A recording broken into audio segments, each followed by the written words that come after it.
Hello class, today we'll be looking at section 10.2, solving equations by using square roots. By the end of chapter 10, we will have learned 4 different ways of solving a quadratic equation.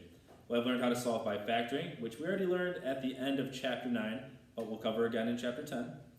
We'll learn how to solve equations by using square roots. We'll be able to solve equations by completing the square, which really involves this process again. And last, we'll be able to solve equations using the quadratic formula. Let's get started with today's though. We have 2 learning objectives today. First, we want to solve equations of the form ax squared is equal to k. And our second learning target is very similar to the first, except this time we'll be solving equations of the form ax squared is equal to k, where x is replaced by an algebraic expression. So it'll be pretty much the same process, it'll just look a little differently. We have 2 vocab words today, principal root and square root. We'll talk about the difference in just a moment. Let's get started. So first, the equation x squared is equal to 9 can be stated as the question, what number multiplied by itself equals 9? Okay? So if I were to write out the equation, x squared equals 9, my question for you is, what could we plug in for x? Well, of course, we can plug in 3, because 3 squared is equal to 9. That's great. Okay? But we have to also consider that we can plug in negative 3. Because negative 3 squared, or negative 3 times negative 3, still equals positive 9. So in this case of x squared is equal to 9, we actually have 2 different solutions. We have 3 and negative 3. Now, the positive square root of a number, so in this case the positive square root of 9 is 3. Okay? We also call that the principal square root. The principal square root of a number is indicated by the radical sign. Okay? If we also want to take the negative square root, so we would say that the square root of 9 is equal to 3. Okay? But we got to also consider that it's positive or negative 3. Let's take a look at an example. Let's say x squared equals 25. Our goal here is to get x all alone. We want to solve for x. So to do that, I'm going to take the square root of both sides. The square root of x, of course, is just x. But then the square root of 25, we have to consider that we can have either 5 or negative 5. So we write this as positive or negative 5. If you forget that positive or negative in front of your answer, you're actually leaving out half the answer, because you'll just say x equals 5. Well, we can also have negative 5. So make sure to put that positive or negative, so we know we have both answers. Here we have x squared is equal to 10, so we take the square root of both sides. Square root of x squared is x. The square root of 10, well, we can write this one of 2 ways. You can either just write this as positive or negative square root of 10, or if we want to give the decimal approximation, that's fine too.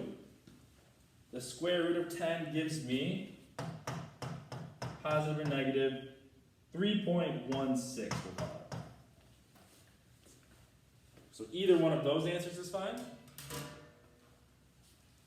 And this last example, 4x squared is equal to 9. Now here's the thing. Before we take the square root of the side with the x squared, we want to have the x squared all alone. So I'm actually going to start here by dividing both sides by 4. That leaves me with x squared is equal to 9 over 4. And now we're going to take the square root of both sides. Now, you may be wondering, Mr. Lynch, why didn't you turn that into a decimal? Let me show you why. When we end up with a perfect square over a perfect square, it's much easier to leave it as a fraction.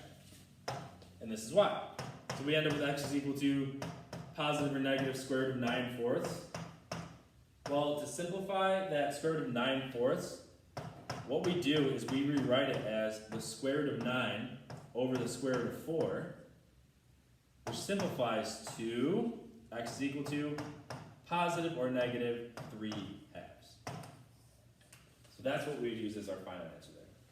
Could you have used the decimal? Yes. However, if you notice that you have 2 perfect squares, it's easier to leave it as a fraction. So that's how we would solve these quadratic equations. Let's look at one that looks a little bit different. Let's say we have this one here. X minus 2 squared minus 9 is equal to 0.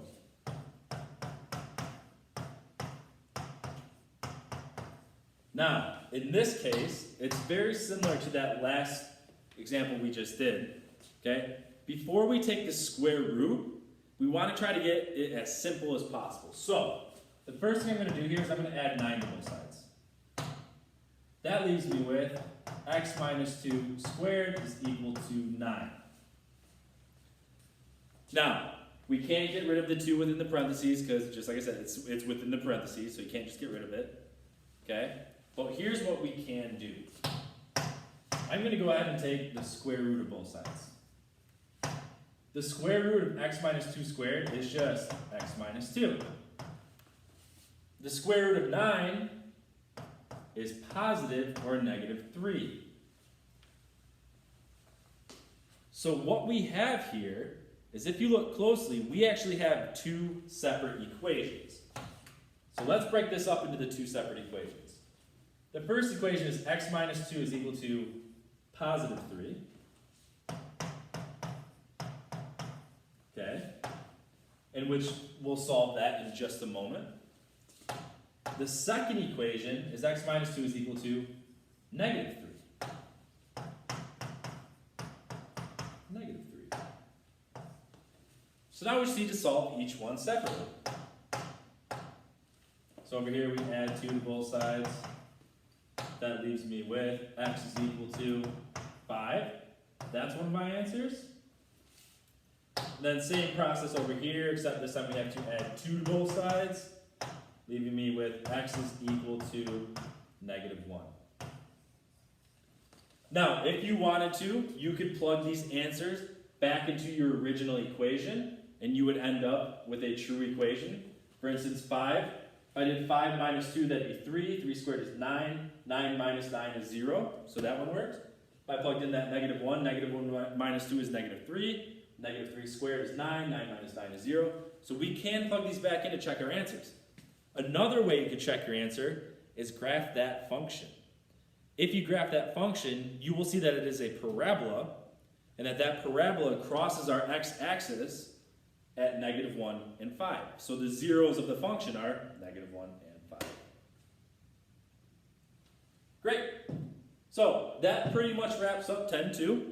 All right, we first solved equations of the form ax squared is equal to k. That's where we just took the square root of both sides, or maybe we had to divide by something first and then take the square root of both sides. But then that last example was this second learning target, where we solved equations of the form ax squared is equal to k, where x was replaced by an algebraic expression such as that x minus 2 that we just had. All right, get to your homework. Have a good day.